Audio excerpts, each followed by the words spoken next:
Hi, and welcome to the Savannah Paranormal Museum. This is Periscope, the paranormal from A to Z. This week's episode is the letter J. J. J. And J is for Jinn. Yes, although I guess in many ways it's spelled with a D. Yeah, but sometimes with a J. Sometimes with a J. It's true. So the Jinn are considered to be sort of these hyper-powerful beings. Oftentimes the Middle Eastern culture recognizes these as sort of very similar to demon. Like in many classifications, you could kind of suggest that they're interchangeable by culture. However, Jinn are independent. They can be good or evil. They can do as they please. They are not under some kind of binding to do particularly bad things or particularly good things. So you get this kind of individualistic energy from Jinn. There are helpful Jinn. There are harmful Jinn. So Jinn are not genies? So yes. That's where it gets really complicated. So genies are kind of a watered down version of Jinn. It's kind of like a lesser Jinn kind of concept, but it's really more just how folklore takes hold of old religious beliefs or old, set belief structures, and then it turns into genie. Genies, of course, are basically Jinn that have been enslaved. And they have been, there are no free roaming genies. Once a Jinn has been captured or put into service, that kind of becomes the definition of genie. Although genie is kind of just a watered down version of what a Jinn is, because Make it more palatable. Right, it becomes very singular in its existence as far as the lore goes when you're dealing with folklore. So yeah, genies are sort of the dime store novel version of the Jinn, because the Jinn are when you really dive into that lore, they are basically a race of beings that kind of exist in this sort of in between, and in many different cultures they arrive in different forms, but they're the same kind of entities as like the Fae or the angels and demons of the Christian faith. They kind of start to fit into this, like, oh, these were hyper powerful beings that existed before humans, and they kind of helped shape how humans developed and existed. And a lot of times you figure that these are sort of holdovers from any creation myth, because where you can't get the answer in primitive thinking, you fill it in with kind of like a supernatural force. And that supernatural force fills this shape. And it's very possible that there was some kind of advanced being that was observed by people, and they became these, since every culture seems to observe these supernatural beings, that's very much a part of it, which actually kind of reminds me of the Jade Emperor. The Jade Emperor. The Jade Emperor. That's a J. And that is, in Chinese mythology, the Jade Emperor is kind of the ruler of all the gods. But what I find very interesting about Chinese mythology, especially in concerns of the Jade Emperor and many of their fixtures, they start off as mortals. Oh. The Jade Emperor, the king of gods, was a man who ascended to heaven, who ascended to his throne, who became this amazing, powerful, he's the judge of gods, he sees over all the gods. But the idea is that through inner mastery and through self control, discipline, and all these things, your path leads you to divinity. And that is such an interesting way of taking it, because I think that sentiment does exist in all other religions as well. Yeah. That there's a monastic lifestyle that will lead you to righteousness, or this path that you can take that leads you to godliness. But in the Chinese mythos, they became gods, and they are observed as such. Famously, there are the 8 immortals, which are the Taoist leaders who were, again, mortal, but through their practice and their discipline, they became immortal.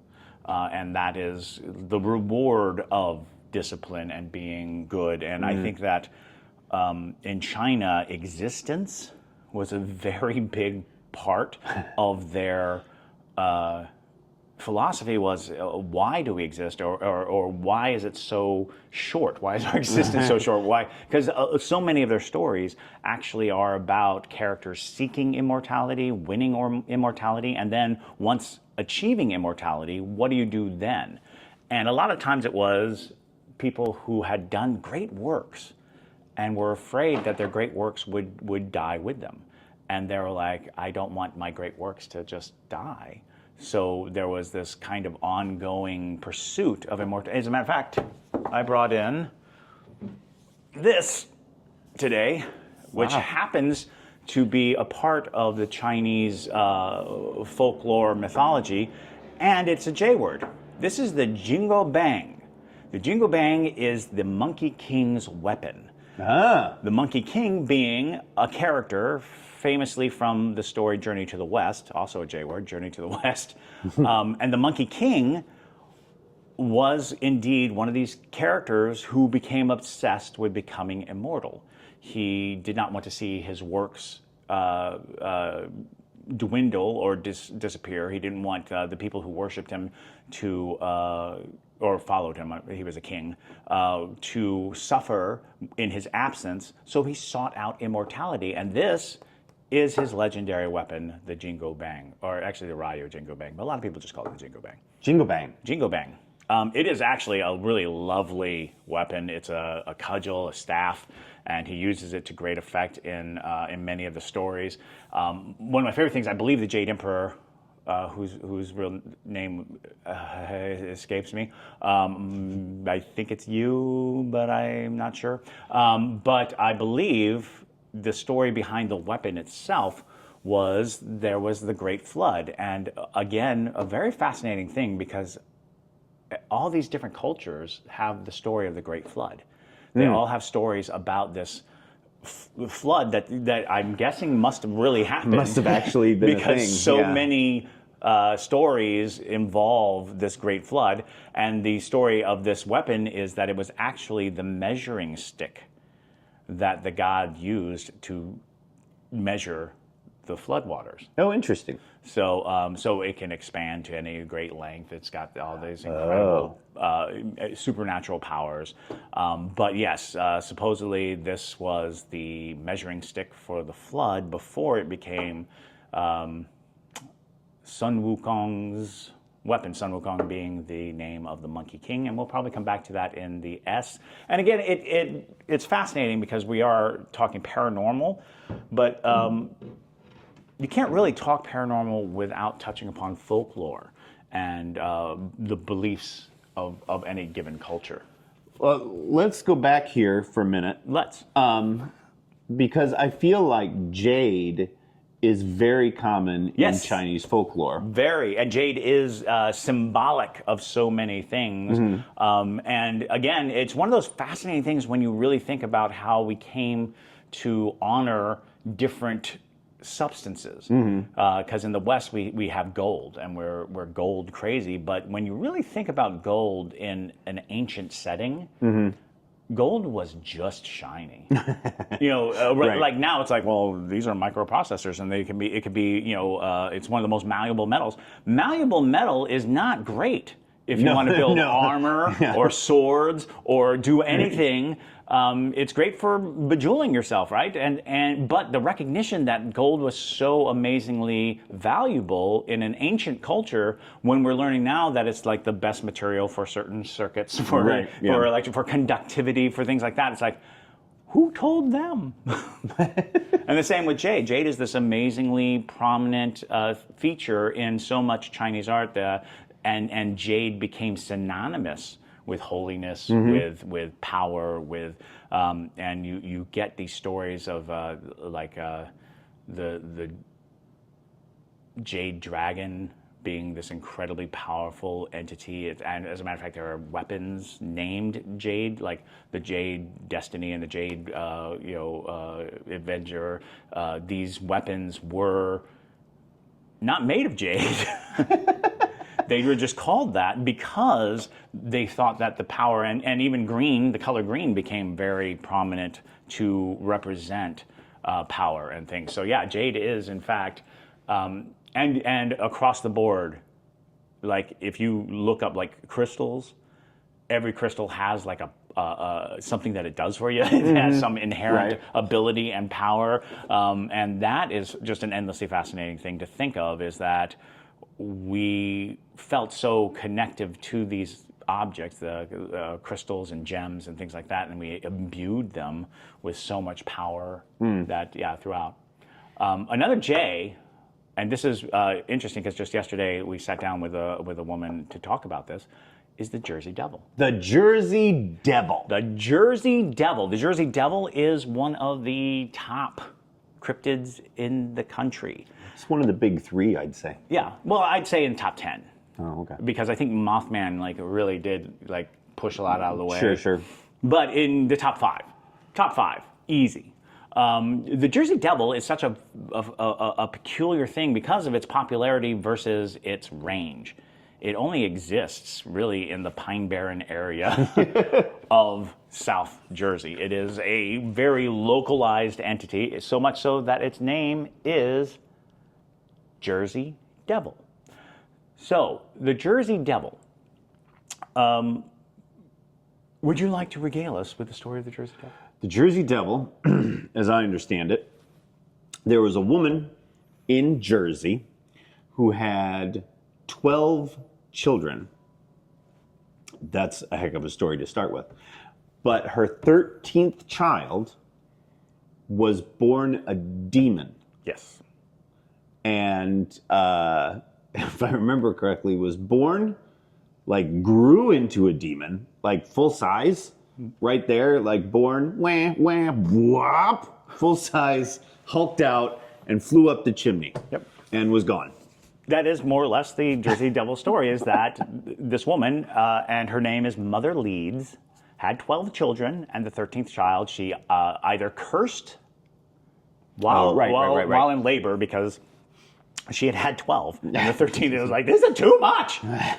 Some accounts say that she had an affair with the devil, and the result was this demon.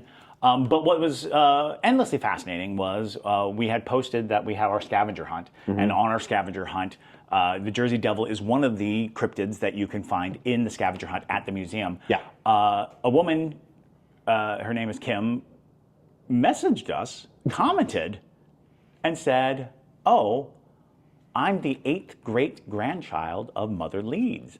She basically was saying that she is the great-grandniece of the Jersey Devil. In her bloodline, the Jersey Devil is in her family tree, and that makes it just a bizarre story to begin with. Right.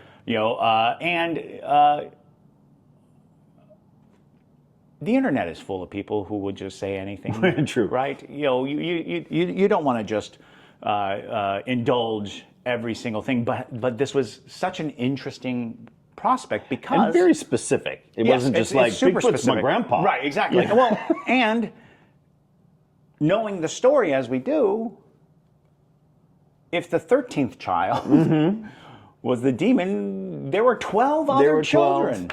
Brothers and sisters what was the of question? the Jersey Devil. It turns out that she does indeed have a lineage and a path back to Deborah Leeds. Deborah Leeds is, in fact, a woman in the 1700s, early 1700s, who had 12 children.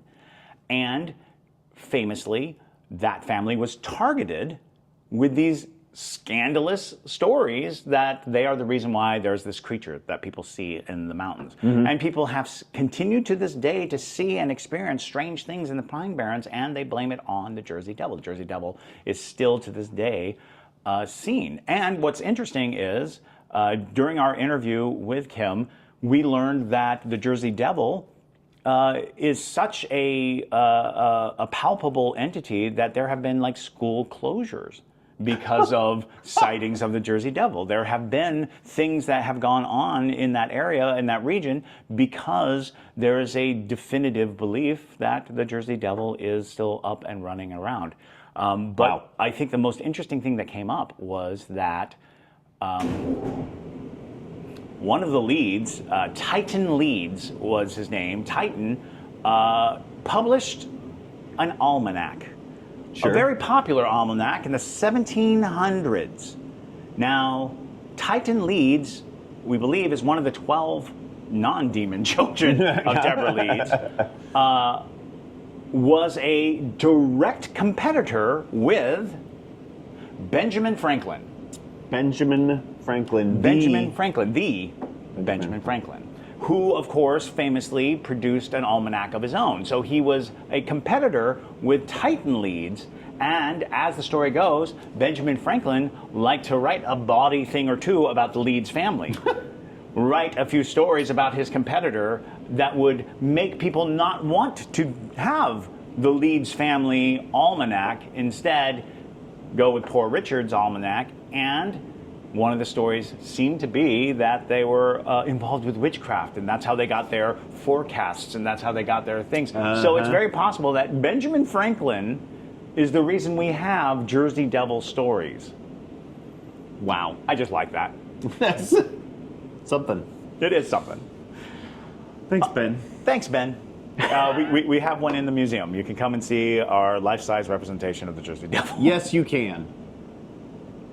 Jersey Devil. Jersey Devil. One last thing. Yes, absolutely. One last J. Yes. I'd like to point out is Justin. Justin, the most paranormal thing of them all. And by paranormal, I mean not normal. I ate demon toast. He did eat demon toast. And he's tasted the salt that we lay out, and he's licked the ooze off of the oozing doll. I licked a door in He Americus, licked a door Georgia. in Americus, Georgia. And this is what we learned, actually, on the Americus, Georgia ghost hunt.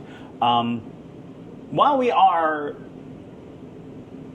endlessly fascinated by Justin's desire and or willingness to lick haunted objects, in a given ghost hunt, there's just not really all that much to lick. There's a reason I lick things. I don't just lick random things. There's a reason, like there's something you see that, and there's some reason you just have a feeling that you want to taste it. Like the ooze coming out of the doll. That is incorrect. That's a curiosity there. There's a curiosity there. I don't know. It's a very narrow curiosity. Yeah, but we were going around the theater, I was like, there's not really anything there I really wanted to taste. There really wasn't. I mean, if there was some object that was like specifically haunted or something, or mysterious substance, you could kind of see wanting to taste it. The door had something dripping down it, and it was probably because it was a janitorial closet. And at one point, they had moved soap through it. Or sprayed it down to wipe it up and didn't do a good job. Ectoplasm tastes like soap. One of the two. It's very likely that ectoplasm does taste like soap. So it's there possible. You go. We wash ourselves through life, and it's what's residual after we die. That's true. It's the sheen of soap that's on our body. That's what ectoplasm is. It's just that we've absorbed soap all our lives. There you go. Science. All right. So, thank you very much for joining us. Thank you. We will be back with Kay. Kay, it's interesting because I've never had to put things alphabetically in order, and you find there are just letters that don't have a lot. Of stuff to just easily grab onto. And so, we don't really do any research per se.